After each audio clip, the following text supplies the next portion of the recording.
मैं एक बात जरूर आपके बीच में कहना चाहता हूं, ये शिलान्यास तो एक बहाना था, लेकिन हम अपनी उपस्थिति आपके पास रखना चाहते थे। इसलिए रखना चाहते थे कि आपकी दुआ, आपके आशीर्वाद से दूसरी जिंदगी हमको मिली है।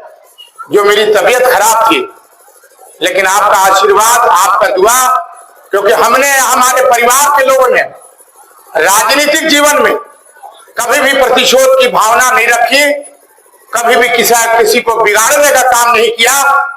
और जब ऐसे वक्त में जब हमारा तबीयत खराब हुआ, तो आप और ऊपर वाले ने भी हमारा छत्र छाया रख करके हमें बचाने का काम किया। आपके आशीर्वाद से हम आपके बीच में उपस्थित हैं।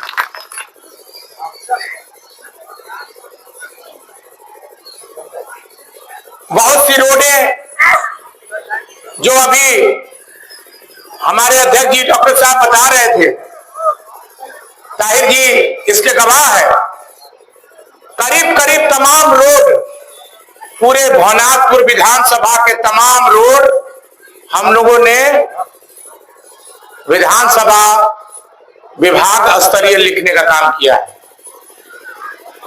लेकिन आने वाले वक्त में, आने वाले समय में, ये विधानसभा का सत्र खत्म होने जा रहा है। 4-5 दिन का सत्र है। 2 दिन का सत्र का समय था, शनिवार और इतवार। मैंने सोचा कि हम क्षेत्र में ही समय बिताएं। बहुत से योजनाएं, जो लंबित योजनाएं हैं, जिस योजना को जरूरत है लोगों की और जिसका काम पूरा हो गया है, उसका कम से कम आधारशिला रख करके योजना का काम करवाएं। तो ऐसी परिस्थिति में हम आपके बीच में 2 दिन का वक्त भी हमने आपके लिए ही बिताया। हम चाहते तो रांची में भी रह सकते थे, लेकिन हमने सोचा कि जा करके इस चीज की व्यवस्था हम करें और काम जल्दी से जल्दी चालू प्रखंड में हो जाए। कल 3-4 जगह कार्यक्रम है। कल रमना में भी है, डंडई में भी है, खरौंदी में भी है, केतार में भी है। तो हर जगह का कार्यक्रम हमने फिक्स किया, क्योंकि जनता का जवाबदेही वही जनप्रतिनिधि होता है जो सच्चाई पूर्वक, ईमानदारी पूर्वक जनता का सेवा कर सके। आदरणीय भाइयों, अभी मैं आपको बताना चाहता हूं, विपक्ष के लोग आरोप लगाते हैं, इनके पास कोई मुद्दा नहीं है, इनके पास कोई चर्चा नहीं है। बेवजह सरकार को घेरना, विधायक को घेरना। वहां जाके भवनाथपुर में पावर प्लांट की खोदाई कर रहे थे कि पावर प्लांट मिल जाए। हमसे पत्रकार लोगों ने पूछा कि यहां पर पावर प्लांट खोज रहे थे। हम कहे कि सबसे पहले, इसके पहले जो जनप्रतिनिधि थे वो सीमेंट फैक्ट्री पहले खोज लें, सीमेंट फैक्ट्री खोज लें। नौजवान की चर्चा इन लोगों ने किया और नौजवान वही के वही रह गए। अरे मेरे पिता भैया शंकर प्रताप जो मालिक बच्चा जी ने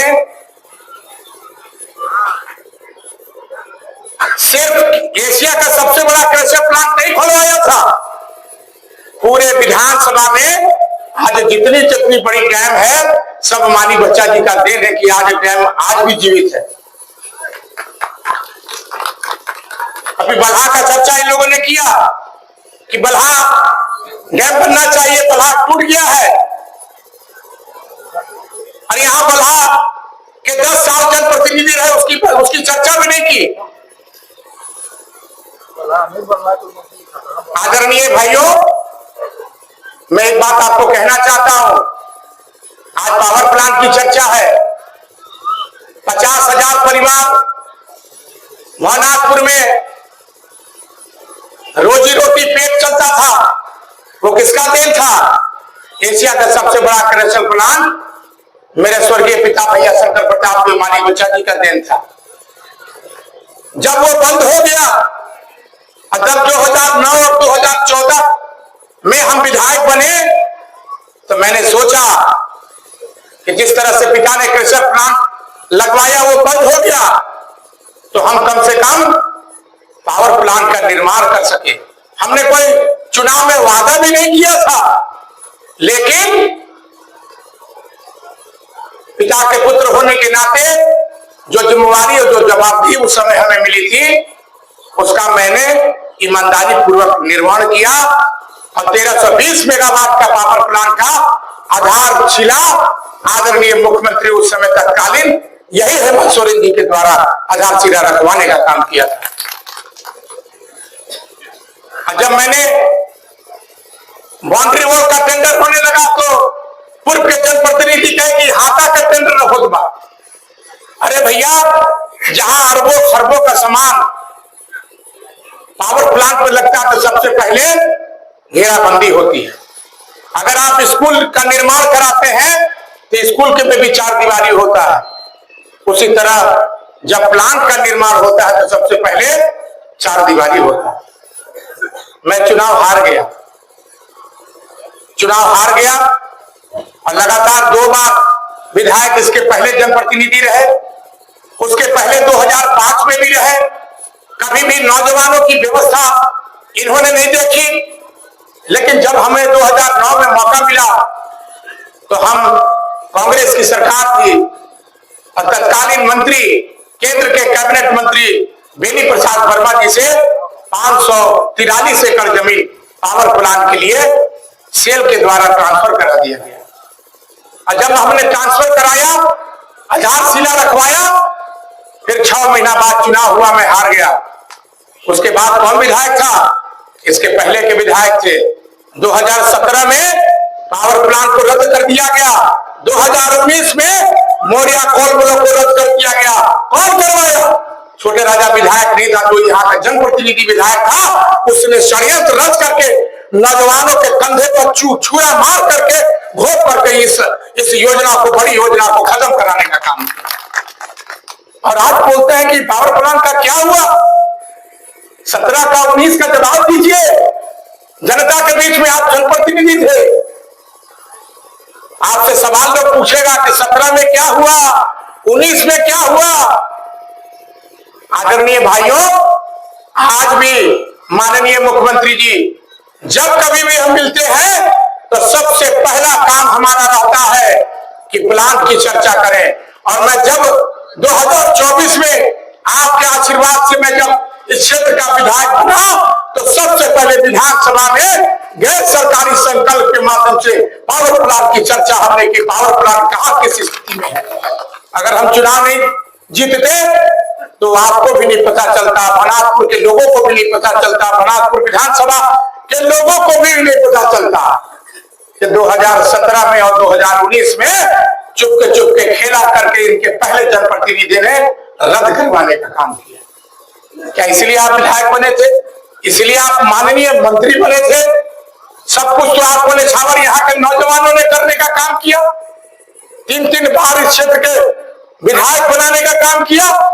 इसके बावजूद भी आप झूठ बोल करके इस क्षेत्र में राजनीति करने का काम किया और हमारी सरकार को घेरने का काम करते हैं। और जहां जहां जाते हैं, अभी घाटशिला में गए तो चुनाव हार गए कि नहीं हार गए? बड़ी लंबी लंबी भाषण दे रहे थे, चुनाव हार गए। इसके पहले भी ये राजेंद्र बाबू जो हम लोगों के नेता थे कांग्रेस के, बेरमो में उनका लड़का अनूप सिंह चुनाव लड़ रहा था, वहां भी हार गए, अनूप सिंह जीत गए। जहां जहां चाल वहां वहां खटिया खड़ी हो जाए। आदरणीय भाइयों, जब पत्रकार इनसे पूछा कि घाटशिला कैसे हार गए तो बिहार का चर्चा करने लगे। अरे भैया, घाटशिला में आवा ना। घाटशिला में 12 मुख्यमंत्री, केंद्रीय मंत्री सब लोग उतरे थे, लेकिन घाटशिला 38,000 39,000 वोट से झारखंड मुक्ति मोर्चा का प्रत्याशी स्वर्गीय रामदास सोरेन का लड़का जीतने का काम किया। आदरणीय, ये झारखंड है, बिहार भी है। ये जल जंगल जमीन से लोग जुड़े हुए हैं और हमारी जो पार्टी है झारखंड मुक्ति मोर्चा वो गरीबों की पार्टी है और इस बार छोटे राजा भी चुनाव लड़ा है तो गरीबों के वोट से चुनाव लड़ा है। इस बात को मैं कहना चाहता हूं। एक एक गरीब, एक एक महिला को मिल करके जो है सम्मान देकर हमें जिताने का काम किया है। और कहते हैं कि सरकार क्या कर रही है, इसके पहले क्या बिजली आपको मिलता था? आप बोलिए, कंधे से पन्ने लगा के बोलिए, आप आज 22 से 23 घंटा 24 घंटा बिजली आपको मिल रहा है। जब रघुवर दास जी राज्य के मुख्यमंत्री थे तो वो कहते थे कि बिजली हम दे दिए और जब तक हम बिजली नहीं देंगे तब तक हम वोट मांगने नहीं आएंगे। और आपको याद होगा, वोट मांगने आए भी नहीं और वोट के जो है बिजली मिला भी नहीं आपको। और 2019 में जब सरकार हमारी बनी, माननीय मुख्यमंत्री जी हेमंत सोरेन बने, इस क्षेत्र में हमारे मंत्री गढ़वा जिला के मिथिलेश ठाकुर जी मंत्री बने तो तुरंत व्यवस्था उन्होंने किया और 18 से 19 से 20 घंटा और 24 घंटा से 22 घंटा बिजली जो है आपको आपके इलाके में मिल रही है। आदरणीय भाइयों, आज स्वास्थ्य सुरक्षा योजना की चर्चा मैं करना चाहता हूं। हमारी जिला परिषद सदस्य बोल रही थी स्वास्थ्य उपकेंद्र के बारे में। निश्चित रूप से हम इसके पक्ष में हैं कि जो भी भवन बने अच्छा बने, अगर अच्छा नहीं बनता है तो जो भी उसके विरुद्ध कार्रवाई करना होगा सबसे पहले मैं आपके लिए खड़ा रहूंगा, इस बात को कहना चाहता हूं। और दूसरा चीज मैं एक बात कहना चाहता हूं कि आज डॉक्टरों की कमी है। क्या इसके पहले इस झारखंड में 10,000 नियुक्ति पत्र भेजा था? 10,000 नियुक्ति पत्र इसके पहले भी सरकारें थी, लेकिन गरीब का बेटा शिबू सोरेन का लाल हेमंत सोरेन 10,000 नियुक्ति पत्र बांटने का काम किया।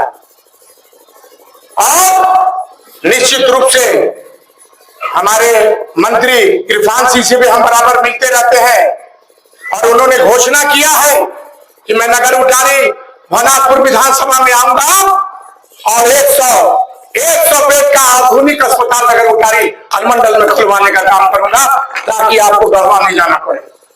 आदरणीय भाइयों, उसी तरह हम चाहते हैं कि जहां का स्वास्थ्य उपकेंद्र है वहां मैं आपको विश्वास दिला रहा हूं संवेदक के द्वारा, सरकार के विभाग के द्वारा, कि जिस दिन आपका स्वास्थ्य उपकेंद्र बन के तैयार होगा, छोटे राजा अपने कलम से एम्बुलेंस देने का काम करेगा। यहाँ के लोग कम से कम एम्बुलेंस से जहां भी जाना वहां पर देने का काम निश्चित रूप से करेंगे।